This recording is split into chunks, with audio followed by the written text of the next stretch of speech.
I was talking to one meditation researcher, Dawson Shirts. He shared with me something really interesting.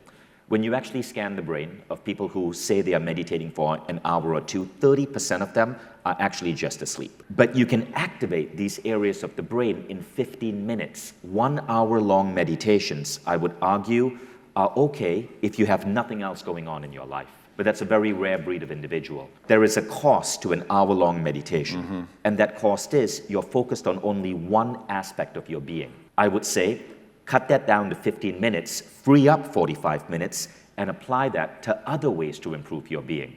It may be a form of exercise. It may be yoga. It may be spending more time with your kids. So this idea that you got to meditate for an hour or two, which some meditation protocols advocate, I actually think is unhealthy because we all live busy lives. Those hour-long meditation protocols were suitable in India hundreds of years ago when we didn't have WhatsApp and companies to run.